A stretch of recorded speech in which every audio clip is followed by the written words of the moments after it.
Jerusalem மீது Iran ஏவுகணை தாக்குதல், பலத்த சேதம். இஸ்ரேலின் ஜெருசலம் நகரம் மீது ஈரான் ஏவுகணை தாக்குதல் நடத்தியதாக தகவல்கள் வெளியாகியுள்ளன. மார்ச் 1ஆம் தேதி இந்த தாக்குதல் நடைபெற்றதாக பாதுகாப்புத்துறை வட்டாரங்கள் தெரிவிக்கின்றன. ஈரானிலிருந்து ஏவப்பட்ட பல ஏவுகணைகள் இஸ்ரேல் வான்வழிக்குள் நுழைந்தவுடன் ஜெருசலம் உள்ளிட்ட மத்திய மற்றும் தெற்கு பகுதிகளில் வான்வழி எச்சரிக்கை சைரன்கள் ஒலித்தன. பாதுகாப்பு அமைப்புகள் பல ஏவுகணைகளை நடுவானில் தடுத்து அழித்ததாக இஸ்ரேல் ராணுவம் தெரிவித்துள்ளது. இருப்பினும் பல ஏவுகணைகள் தடுப்பு அமைப்புகளை தாண்டி இலக்குகளை தாக்கியதாகவும் கூறப்படுகிறது. ஜெருசலத்தின் புறநகர் பகுதிகளில் வெடிப்புச் சத்தங்கள் கேட்கப்பட்டதாக அங்குள்ள குடியிருப்பாளர்கள் தெரிவித்துள்ளனர்.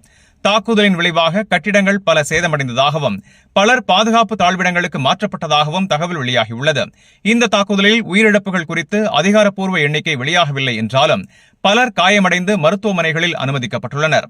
அவசர சேவை அணிகள் பாதிக்கப்பட்ட பகுதிகளில் மீட்புப் பணிகளை மேற்கொண்டு வருகின்றன. இந்த ஏவுகணை தாக்குதல் ஈரானின் உச்ச தலைவர் அயாத்துல்லா அலி கமேனி கொல்லப்பட்டதாக கூறப்படும் சம்பவத்திற்கு பிந்தைய பதிலடி நடவடிக்கையின் ஒரு பகுதியாக பார்க்கப்படுகிறது. ஈரான், அமெரிக்கா மற்றும் இஸ்ரேல் மீது கடுமையான எச்சரிக்கை விடுத்திருந்தது. இதற்கிடையில் இஸ்ரேல் பாதுகாப்புத்துறை தாக்குதலுக்கு தக்க பதிலடி வழங்கப்படும் என அறிவித்துள்ளது. பிராந்தியத்தில் உள்ள நாடுகள் முழுவதும் பாதுகாப்பு எச்சரிக்கை நிலை உயர்த்தப்பட்டுள்ளது. மத்திய கிழக்கு முழுவதும் இந்த மோதல் விரிவடையும் அபாயம் இருப்பதாக சர்வதேச சமூகம் கவலை தெரிவித்துள்ளது. இந்த செய்தி உங்களுக்கு பயனுள்ளதா இருந்தா வீடியோவை லைக் பண்ணுங்க, உங்க கருத்தை கமெண்ட்ல பதிவு பண்ணுங்க. மேலும் வளைகுடா மற்றும் உலக செய்திகளை உடனுக்குடன் பெற Gulf 360 நியூஸின் தமிழ் சேனலை சப்ஸ்கிரைப் பண்ண மறந்துடாதீங்க.